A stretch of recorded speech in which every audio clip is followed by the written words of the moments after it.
അസ്സലാമലൈക്കും. എല്ലാവരും സൗഖ്യമായിട്ടിരിക്കണല്ലോ. ഇതാ നോക്കിക്കേ, ഞാൻ ഇന്ന് വന്നിട്ടുള്ളത് നല്ല ഒരു സീബാസ് വെളിയിൽ ഗ്രില്ല് ചെയ്യാൻ വേണ്ടിയാണ്. ഇതാ നോക്കിക്കേ, 4 സീബാസ് 2 കിലോ ആണ് ഞാൻ ഇതേമാതിരി ക്ലീനാക്കി എടുത്തതാണ്. ഇതാ നിങ്ങളെ മുമ്പ് ഇരിക്കുന്നത് കണ്ടല്ലോ നിങ്ങൾ. ഇതിൽ നമുക്ക് മിക്സാക്കുന്ന മസാല എന്തൊക്കെയാണെന്നൊന്ന് നോക്കാം. ഇതാ നോക്കിക്കേ, ഞാൻ ഇതിലോട്ട് ഒരു ചെറിയ ഒരു ബോൾ എടുത്തിട്ടുണ്ട്. ആ ബോളിലോട്ട് നമുക്ക് മസാലകൾ ഒന്ന് ചേർത്ത് കൊടുക്കാം. ഇതാ നോക്കിക്കേ, ഞാൻ റോസ്മറിയാണ് ഇത്. റോസ്മറി ഒരു 1/2 ടീസ്പൂൺ ഇതിലോട്ട് ഞാൻ ഇട്ട് കൊടുക്കുന്നുണ്ട്. റോസ്മറിയാണ്, നല്ലൊരു സ്മെല്ല് കിട്ടും, അതിനാണ് റോസ്മറി ചേർക്കുന്നത്. അതേപോലെ തന്നെ 1/2 ടീസ്പൂൺ ചെറിയ ഒരു ടീസ്പൂണാണ്, വലിയ ടീസ്പൂൺ 1/2 ടീസ്പൂൺ കുരുമുളക് പൊടി എടുത്തിട്ടുണ്ട്. പിന്നെ ഉപ്പെന്ന് പറഞ്ഞാൽ ആവശ്യത്തിന് നമുക്ക് 4 മീനാണുള്ളത്. 4 മീൻ എത്ര ഉപ്പെന്ന് വെച്ചാൽ നമുക്ക് 1 ടീസ്പൂൺ ഉപ്പ്, 1.5 ടീസ്പൂൺ ഉപ്പ് ഞാൻ അതിലോട്ട് ചേർത്തിട്ടുണ്ട്. പിന്നെ അടുത്ത വേണ്ടതെന്ന് പറഞ്ഞാൽ ഫിഷ് മസാലയാണ്. ഒരു ചെറിയ ടീസ്പൂൺ 1 സ്പൂൺ എടുത്തിട്ടുണ്ട്. ലെമൺ ജ്യൂസാണ് ഞാൻ എടുത്തിട്ടുള്ളത്. ലെമൺ ജ്യൂസ് ലെമൺ ജ്യൂസാണ്, അതൊരു 3 ടീസ്പൂൺ ഒഴിച്ച് കൊടുക്കാം. ഒലിവ് ഓയിലാണ്, ഒലിവ് ഓയിൽ നിങ്ങൾ അതിലോട്ട് 2-3 ടീസ്പൂൺ ഒഴിച്ച് കൊടുക്കണം.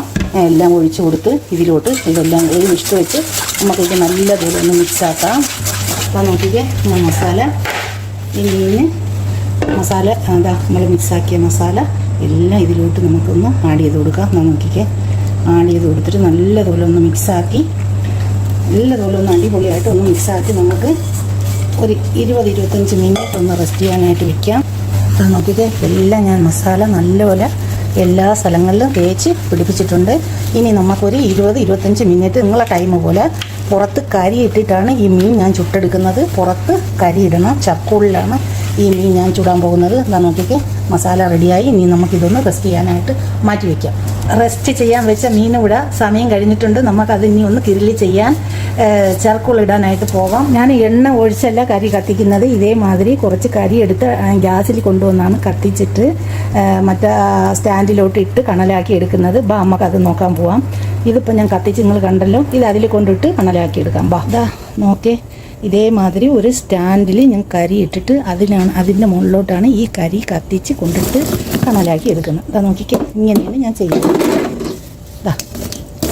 ഇതാണ് ഗ്രില്ലിന് ഈ സ്റ്റാൻഡിലിട്ട് ഇതെല്ലാം കണലാക്കി എടുക്കും. കണലാക്കിയതിന് ശേഷം ഇതിൽ കൊണ്ടുവന്നിട്ട് നമുക്ക് മീൻ ചുട്ടെടുക്കാം. ഇതാ കണ്ടല്ലോ, മീൻ ചുടാനായിട്ട് നമ്മൾ കണൽ കത്തിച്ചിട്ടിട്ടാണല്ലോ വന്നത്. ഇനി അടുത്തത് ഈ ഒരു സ്റ്റാൻഡ് എടുത്തിട്ടുണ്ട്, ഒരു നെറ്റ് എടുത്തിട്ടുണ്ട്. ആ നെറ്റിലോട്ട് നമുക്ക് ഈ മീനൊന്ന് വെച്ച് കൊടുക്കാം. ഇതേമാതിരി ഈ മീൻ ഈ നെറ്റിലോട്ട് നമുക്ക് വെച്ച് കൊടുത്ത് ചുട്ടെടുക്കാം. ഇത് നോക്കിക്കേ, ഈ മീൻ ഈ നെറ്റിലോട്ട് വെച്ച് നമുക്ക് 4 മീനും ഇതിലോട്ട് തന്നെ വെക്കാൻ പറ്റും. ഇതിലോട്ട് വെച്ച് നമുക്കൊന്ന് ചുട്ടെടുക്കാം.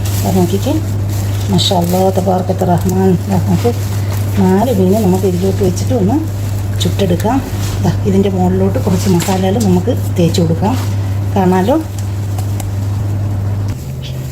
ചർക്കോൾ തയ്യാറായിട്ടുണ്ട്. ഇതിനകത്തോട്ട് നമുക്ക് മീനൊന്ന് വെച്ച് കൊടുക്കാം.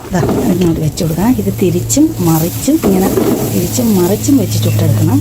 യാ അല്ലാഹ്, സീബാസ് റെഡിയേ. കണ്ടല്ലോ, സീബാസ് ചുട്ട് ഗ്രില്ലാക്കി കൊണ്ടുവന്ന് അടിപൊളിയായിട്ടുണ്ട്. നമുക്കിതൊന്ന് സർവ് ചെയ്തു. ഞാൻ ഇതേമാതിരി ഒരു കാസറോൾ എടുത്തിട്ടുണ്ട്. അതിനകത്ത് കുറച്ച് ലൈത്തോസ് കട്ട് ചെയ്തിട്ടിട്ടുണ്ട്. ഇതിനകത്തോട്ട് മീൻ നമുക്ക് സീബാസ് ഗ്രിൽ ചെയ്തത് സർവ് ചെയ്ത് വെച്ച് കൊടുക്കാം. ബിസ്മില്ലാ. നോക്കി സഹോദരങ്ങളെ, ഇതെങ്ങനെ ഉണ്ടെന്നൊന്ന് കണ്ടു. ഇനി ഇതിൻ്റെ മുകളിലോട്ട് നമുക്ക് ഞാൻ ഒരു 3 ഇതുപോലെ എരിവില്ലാത്ത മുളക് ഞാൻ ചുട്ടെടുത്തിട്ടുണ്ട്. അത് ഇതിലോട്ടൊന്ന് വെച്ച് കൊടുക്കാം. അപ്പം നോക്കിക്കേ, ഇനി 2 കഷ്ണം ഒരു നാരങ്ങ എടുത്ത് കട്ട് ചെയ്ത് ഇതിനകത്തോട്ട് ഒരു ഡിസൈൻ ചെയ്ത് വെച്ച് കൊടുക്കാം. അപ്പം നോക്കിക്കേ, എല്ലാവരും ഒന്ന് തയ്യാറാക്കി നോക്കണേ.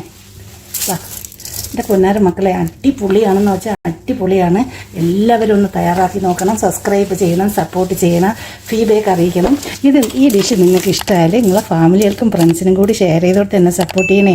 Thank you for watching.